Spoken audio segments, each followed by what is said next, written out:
everyone, welcome to the channel. My name is Georgia and today I'm going to be watching season 2 episode 4 of Supernatural. If you want access to the uncut reactions, the link to the Patreon page will be in the description below. Last episode, Dean and Sam encountered another hunter who specialised in hunting vampires, and he turned out not to be a very nice man, but he made both Sam and Dean question their own morals, and I thought that was a really interesting aspect to the episode. Dean has always had the same mindset as Gordon, the hunter, which is that every supernatural being should just be killed, but the vampires that they encountered were adapting to society and were feeding off of animals so that they weren't a threat to the human race and so that they could live in society without becoming extinct and having hunters come after them because they're killing humans, which I thought was a very good thing for them to do because it shows that not all supernatural beings are actually evil, they just want to survive. Sam was of the mindset that they shouldn't be killed because of this, and he was trying to help them and protect them, but Dean was like, no,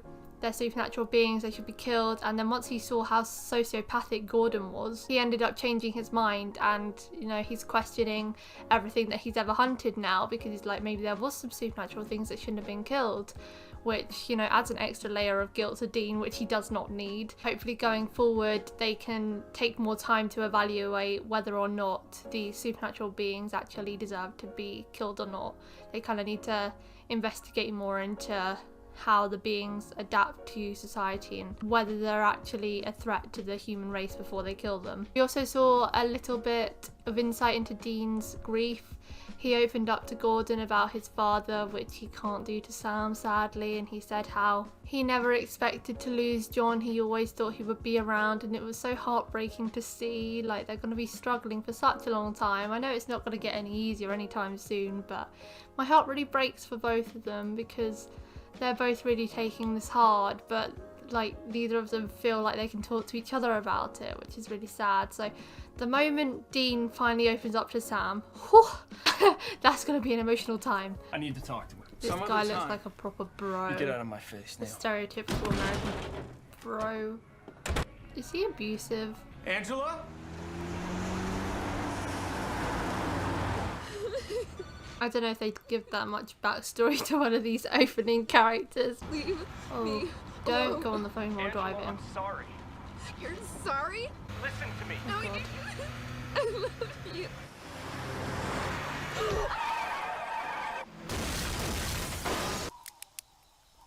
Ugh. That looks like tomato juice. We didn't even see anything supernatural that time. That just looked like a standard car accident. Visit Mom's grave. Oh. She doesn't even have a grave. There was no body left after the fire. She has a headstone. So you want to go pay your respects to a slab of granite put up by a stranger? Come on. Dean, that's not the point. Well, then It's in her memory. It's not about a body or a casket. It's about her memory, okay? Yeah. Drop me off. I'll hitch a ride and I'll meet you there tomorrow. Right. That went so well last time. Stuck with those people, making awkward small talk till you show up. Big Dad would have wanted you to have these. Oh.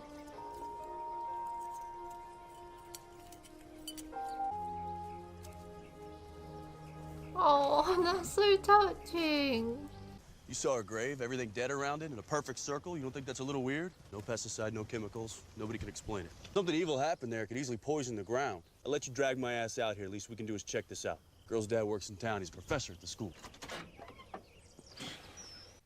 Sam, he's trying to break down his walls, isn't he? I respect him for trying so hard. This is an unusual book. Almost like you can still sense their presence. You ever feel anything like that? I do, as a matter of fact. That's perfectly normal, Dr. Mason. Especially with what you're going through. They look like they're having a war of psyches right now. Family is everything, you know. Angie was the most important thing in my life. Maybe you're imagining a hunt where there isn't one, so you don't have to think about Mom or Dad. I don't need this crap. Dean, where are you going? I'm gonna go get a drink. Alone. It struck a nerve. Obviously, I do think this will turn out to be a hunt because they're not going to have it for no reason, but he obviously is trying to distract himself from thinking about it by throwing himself into work. Is that a reflection?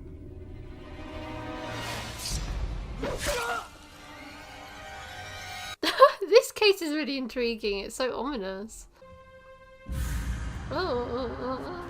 Who the hell are you? Wait. Hold on. I'm calling 911! I'm Angela's cousin. What? Name's Alan. Alan Alan. Stanwyck. And what was she really like? She was great. Just great. I mean, she was so... Great. Yeah. What about him? He killed himself last night. He cut his own throat. Who does that? Casa Erotica 4, a tale of two Latin. Okay, Sam. Hey. What? Awkward. Yeah. Where the hell were you? Oh, he My so imaginary heard case. that. He was seeing Angela everywhere before he died. But you know, I'm sure that's just me transferring my own feelings. Passive aggressive. I didn't realize the college employed grief counselors. Oh yeah. Yeah, you talk, we listen. You know, maybe throw in a little therapeutic collage, whatever helps jumpstart They've the had healing. so many aliases in this I think I'm episode. okay. Angie's death was Matt's fault and he knew it. How was Matt responsible? But she really loved that guy. But the night of the accident, she walked in on him with another girl. Oh, a cheater then, not an abuser. She was really torn up, that's why she crashed the car. No shade to this actor, but he has crazy eyes. So, if Angela got her revenge on Matt, you think it's over? That was one way to be sure. Burn the bones. Oh, Burn the I bones? don't like it when they do that. So there's not going to be bones. There's going to be a ripe, Oh, rotting body in the yeah, coffin. that's really when are you gonna afraid to get stink. dirty? Huh? Ladies first. Every time.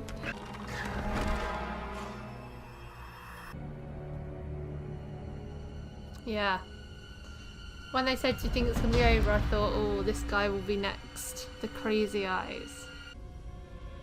So it's a physical being then. Yeah, dude, are you not thinking? Oh wait, that's actually her. Is that actually her? Wait, what? I am confused. What is that? I'm not sure. I've seen these kinds of symbols before. In the dad's Greek book. They're part of an ancient Greek divination ritual. Used for necromancy, right? That's right. There are people that I would give anything to see again.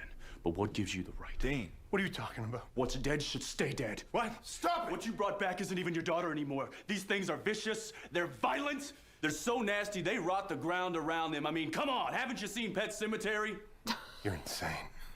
So crazy eyes brought her back then, I assume. That man is innocent. He didn't deserve that. Okay, so she's not here. Maybe he's keeping her somewhere else. Dean, I don't scare easy, but man, you're scaring the crap Don't out be of me. overdramatic, Sam. You're lucky this turned out to be a real case. Because if it wasn't, you would have just found something else to kill. You're on edge, you're erratic, except for when you're hunting, because then you're downright scary. We've lost Mom.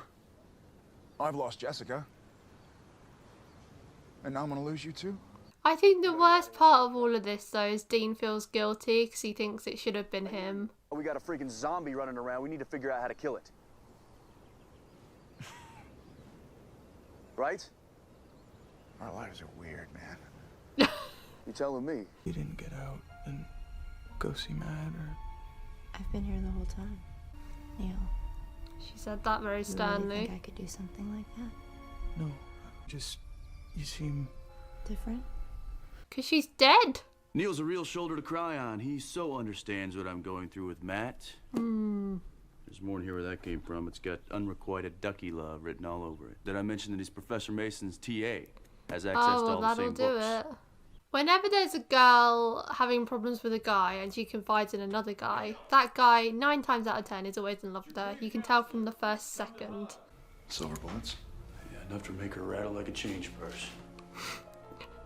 I love these metaphors today. This is where he keeps his porn. Sam wants to look at that. All right, she clipped Matt because he was cheating, right? Yeah. Well, it takes two to, you know, Her hardcore roommate. sex. Hardcore. I don't know, it just seemed that Angela's roommate was broken up over Matt's death.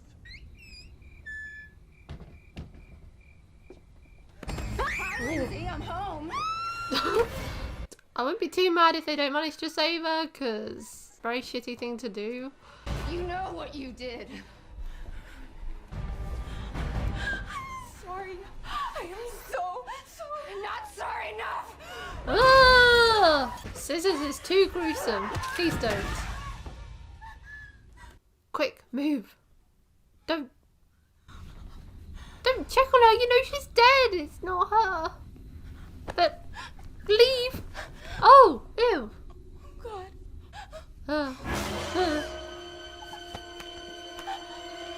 Should have got out while you had the chance. You know she died. Oh. Silver doesn't look like it's working. Damn that dead chicken run. What now? See, we go have a little chat with Neil. When someone's gone, they should stay gone. You don't mess with that kind of stuff. Angela killed Matt. She tried to kill Lindsay. I don't know what you're talking about. You're blinded by love. Leave with us, right now. No. Sam's face. Get out of here as soon as you can. We have to stop them. You mean kill them? It's true. Matt and Lindsay. They He hurt said, me. don't. I mean, he said, don't If make you her love me, I'll mad. make sure nobody hurts me again. We can start new lives together. Neil, Okay.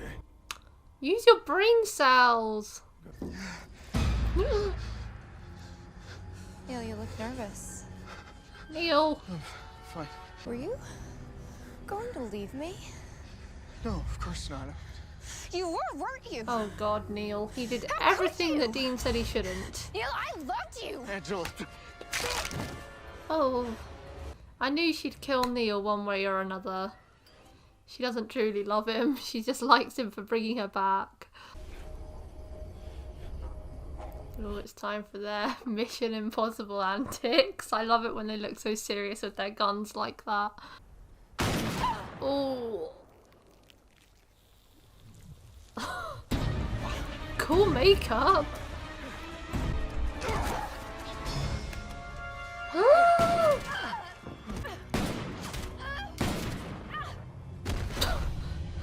That movement was questionable. Oh, that wasn't though. That was cool. What's dead should stay dead. Yeah. And that's why. Oh, I get it now. Because he was dead, or he was like in the in-between, and he got brought back, so he's thinking it should have been him that died. He values his life so little. I hate it. But did we have to use me as bait? I figured you were more her type. You know, she had pretty crappy tasting guys. Oh. I think she broke my hand. I sense an emotional moment. I'm sorry. For what? The way I've been acting, he was your dad too. It's my fault that he's gone. What are you talking about? No, it's I know you've not. been thinking it, so have I. Back at the hospital, in her full recovery. That was a miracle. Dean. You can't tell me there's not a connection there. John chose to make that choice. I don't know how the demon was involved. I don't know how the whole thing went down exactly. But Dad's dead because of me and the most important people in my life. And now, I never should have come back, Sam. It wasn't natural. I was dead. And I should have stayed dead. You wanted to know how I was feeling. Well, that's it.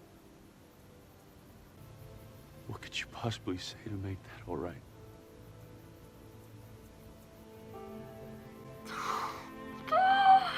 Oh, that's so sad. That's such a sad note to end it on. I'm glad he opened up about something though. The thing is, Dean sees this as such a negative thing. And obviously John dying is a negative thing. But he sees him being brought back as a negative thing. And considering he's been so close to death's door multiple times, I feel like that should be interpreted as the universe is giving him all these chances to live because he clearly has a purpose in life. Like, he nearly died in faith and they managed to get him healed in that. And I mean, of course, every episode they're nearly at death's door because they're fighting such horrific, monstrous things. He clearly doesn't value his life very much, and maybe that's why he does put himself in so many dangerous situations, because he puts other people first. But when someone else puts him first, he can't take it. And it's so hard to see him struggling so much because of that. There's no way they're going to be able to bring John back, because John definitely is dead now, and as he says, the dead should stay dead. So they can't be bringing John back.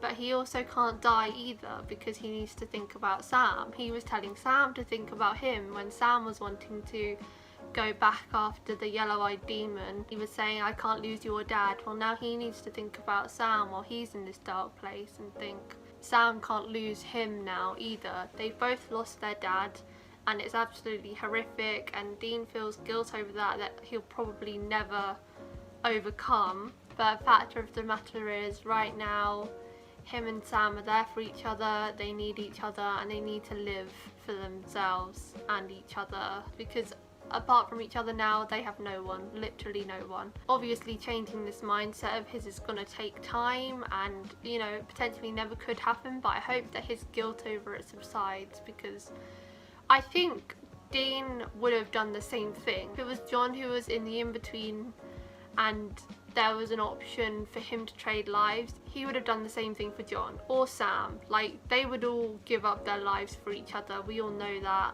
and he wouldn't want either of them to be feeling this way. So I hope he can feel less guilty about it, because it's the guilt that hurts the most. And Sam, bless him, I love that he was trying to get him to open up this whole time. He was trying not to push too hard and wear down those walls, but as Dean is becoming increasingly more and more emotionless, there comes to a point where you need to start pushing until he finally cracks and breaks down that wall, because Dean is a tough nut to crack, and the way he was going, he was just wanting to kill anything. He was shouting at people that didn't deserve to be shouted at. Poor Angela's father.